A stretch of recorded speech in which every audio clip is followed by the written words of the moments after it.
This week I'm going to talk about the downtown stormwater project to give citizens an insight into what is being looked at and why.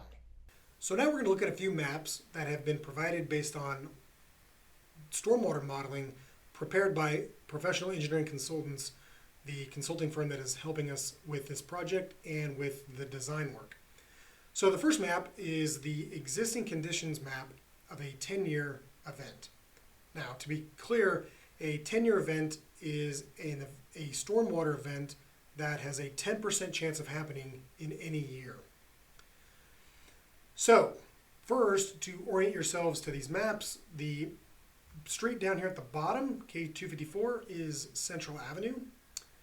And then the street in the middle, going east-west, is First Avenue, and then the one to the north here is Second Avenue. And then the street going north-south in the middle is, of course, Main Street. Now, the colors are indicative of the amount of water that would be accumulating in the streets during a 10-year event. The darker the blue, the deeper the water. So these areas that have light shades of blue, that's going to be less than half a foot, so less than 6 inches. And then these darker shades right here and over here, of course over here, those are going to be greater than 1.2 feet. And so that gives you a general idea of the depths of water that we're talking about. So this existing map shows you not only the depth of the water during a 10-year event, but it also shows you the underground stormwater conveyance pipes that we have, which are demonstrated by these orange lines that go throughout the map. One of the problems that we have in downtown is that the system is not at a capacity to take away the water that would be inundating the system during a 10-year event. And so as a result of that, we are looking at ways to improve the system so that we can accommodate more water away from downtown in a faster manner. One of the catalysts for this project has been the Central Avenue project, which we've talked about before on this program. As we begin to upsize the water main project down here on Central, one of the things that we are also going to be doing as part of that project is upgrading the stormwater along Central Avenue as well.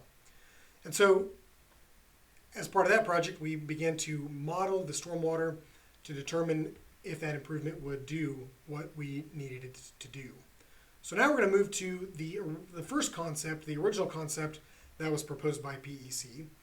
And in this map, you can see that by this pink line, the city is looking at doing a proposed stormwater improvement along Central Avenue as part of the Central Avenue Waterline project.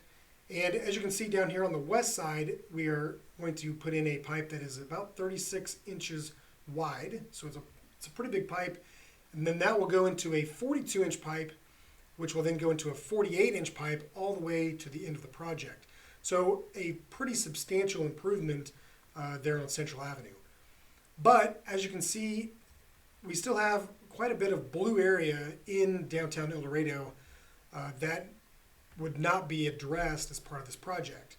And mind you, this is a $1.2 million project that we would be doing in downtown El Dorado. So it's a pretty significant investment, and yet we still have some pretty substantial flooding that is occurring during this 10-year event. You'll also note at the top of this map on Second, we also looked at putting in stormwater improvements along 2nd Avenue and down Griffith as one of the options to address this stormwater situation. But again, compared to the existing conditions, which is shown here, there's not a whole lot of change between the two maps. There is less dark blue water on the concept map than there is on the existing conditions map, but there's still quite an impact, and if the city is going to invest $1.2 million, we want to make sure that we address the problem. So we started looking at other options to figure out if there's a better solution, which is our next concept. So as you can see by this second concept, we have a stormwater improvement along Central Avenue down here on the bottom of the page. And now that box is a 6 foot by 6 foot stormwater box, so much larger than what was originally proposed. And we also have a stormwater improvement that goes north along Gordy Street from 2nd down to Central. And this improvement is an 8-foot by 4-foot stormwater box, which is also fairly significant in size as well. You will note that the pipe that was proposed for 2nd Avenue is actually not shown on this map. We do have some existing stormwater pipes along 2nd Avenue, but as part of this concept, we would not be upsizing those pipes as part of this project. And part of the reason for that is because this concept, the model, shows a significant decrease in downtown stormwater. So let's go back to the original conditions. You can see quite substantial stormwater in these pockets in downtown. But then if we go to the last concept here, those pockets are no longer inundated with stormwater. So the city is proceeding with design for this last concept for a stormwater project along Central Avenue, which we were planning to do anyway. But instead of making improvements on 2nd Avenue, we will revert those improvements to Gordy Street in order to allow for a better result once the project is fully completed. So the original project was $1.2 million, but now we have to add additional costs as a result of the potential expansion of the project scope along North Gordy Street. And so as part of that, the engineer is putting together not only a design but cost estimates to allow the City Commission to decide whether or not to move forward with the entire project all at once or to break the project up into phases from a financing standpoint.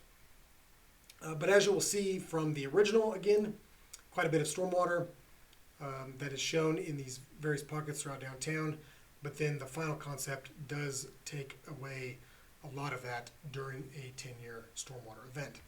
Now, it goes without saying that what we're talking about, again, is a 10-year stormwater event. This does not address a 100-year stormwater event, which would be a much more significant stormwater event. And the reason for that is because designing for a 100-year stormwater event, first of all, would require a significant amount of infrastructure in order to accommodate that amount of water flow, which then obviously increases the cost of the project quite significantly. And then the second thing is it's very difficult to design a project that is only going to be necessary 1% of any calendar year. So with those odds, it doesn't justify the expense, and so the city is currently looking at a 10-year stormwater project. So we will keep you up to date on this project as it moves forward. Right now we are currently in the design phase. PEC is currently providing the design work necessary to get the project ready for bid, and then once the design is done and we have good solid cost estimates, the City Commission will decide whether or not to proceed with letting the project to bid, or if we are going to break the project up into 2 different phases. A portion of this project will be paid for with the base grant that the city has received from the Kansas Department of Commerce to upsize water mains, the water main along Central Avenue. So that's all we have for the stormwater project for now.